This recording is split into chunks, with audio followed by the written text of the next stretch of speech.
one of the things that happens in an early, especially an earlier stage company, and now I know some of you are a little past the early stage, so this is probably, maybe more relevant to like Carlos. He's in a little bit of an earlier stage than some of you. But you have to push your product out into the market, right? It's an outbound motion in a lot of ways. You don't have people searching for your product. And so what you have to do is you have to push your way into the market. This is still true regardless. Most salespeople, often 50% of their quota is from their own efforts, meaning marketing is not going to give them leads to call, right? They've got to go push their way into the market. And when you're pushing your way into the market, guess what? There's a lot of scripts that if the marketing arm can help create those scripts, then you're going to have more success, right? So one of those scripts is a call script.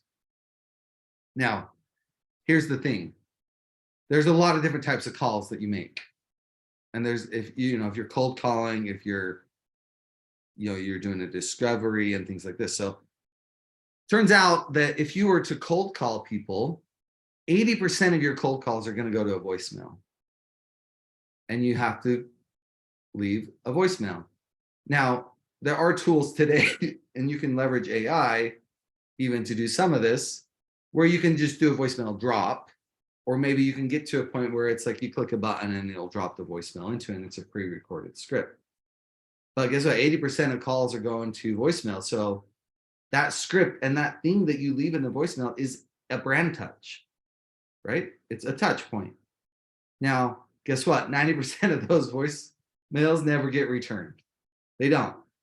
They're not going to call you back and be like, oh yeah, I really wanted that car warranty that you called me about 10 times ago, right?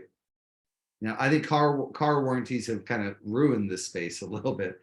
But the reality is most people don't return those calls. But it can become a touch point in a larger journey, right? And so if you have a call, even if you leave a voicemail, if that voicemail is compelling, the next time you call, they might answer your call, right? Or again, it's just the touch point.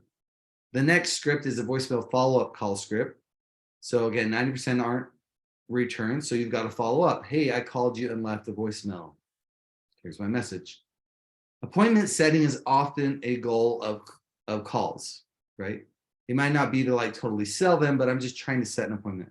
In a lot of business to business kind of relationships and selling, they often have what are called setters and closers. Does anybody have setter closer model in what they're doing? Where somebody sets an appointment and then somebody else calls and closes it. Okay. It's really, really common in the SaaS and tech world. And they have what are called SDRs, or sales development representatives, and then they have account executives. Those two are very common. The goal of an SDR is to try to set appointments, where the goal of the account executive is to try to uncover problems and identify solutions. So in the case of that, the SDR is calling, the account executive is actually going through the presentation, right? If you look at that way. And there's lots of pros and cons to that. So that's often a goal. A referral call script, right? So you might be calling a customer to try to get to a referral. Hey, do you know somebody who can do this? Promotional call scripts, I might be offering a special offer, a limited time deal. In some cases, you have gatekeepers. Anybody run into gatekeepers? You may know what a gatekeeper is. Who can tell me what a gatekeeper is? Ron, do you know what a gatekeeper is? I do. A gatekeeper is like the secretary or somebody who kind of shields the executive or somebody else who's a decision maker from having to deal with stuff they don't really want to deal with all the time. So you got to get past that person in order to get to the decision maker you want to get to. Yep, right. And so the goal of a gatekeeper call script is not to sell the gatekeeper. The gatekeeper doesn't care about what you do. Gatekeeper is trying to just block you from getting to the decision maker. So you have the goal is to move forward to the decision maker, right? Sometimes you might do a discovery call, which is kind of a qualification call. You might follow up on a lead that's coming in. So maybe you got a warm call script.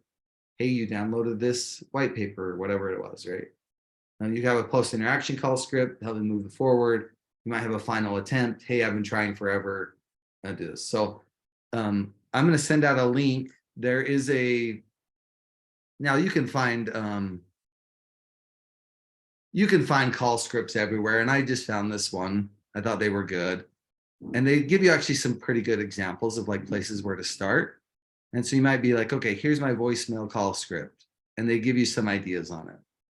Here's a follow-up call script, appointment setting call script. We're not going to take time to go and write all of these call scripts, right? It would just take too much time. But I would encourage you to think about this and be intentional about the brand experience that you're trying to create with your call scripts. Do they align with the messages that you're trying to get? Do they give a compelling story and a reason to call back, right?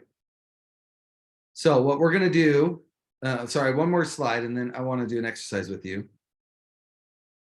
Gong actually did this really interesting study, and I'm referencing Gong because I just like some of their data. They actually found, so they analyzed 90,000 outbound connected cold calls. So they used AI to go in and look at 90,000 calls. And they uncovered some trends, which I thought were really interesting. How have you been? This phrase resulted in 6.6 times more booked meetings when they started with how have you been? Kind of interesting.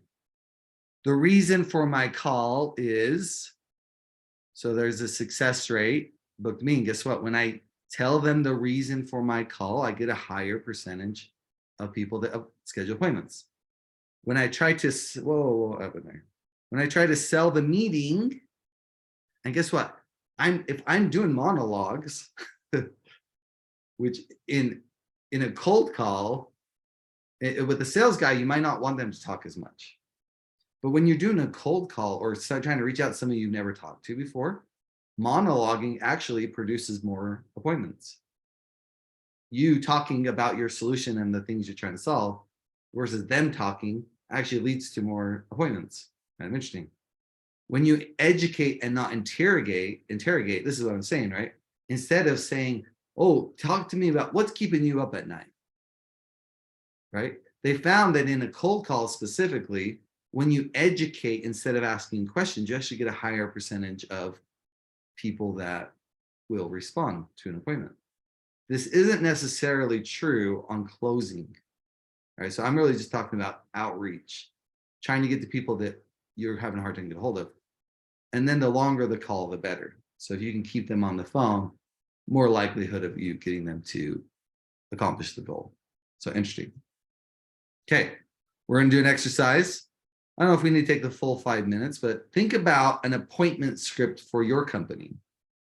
If you were to cold call somebody, or maybe not even cold call, maybe you've got a warm lead from an event or something else, and your goal is to get them to talk to somebody who can explain the program or the service. What does that appointment script look like?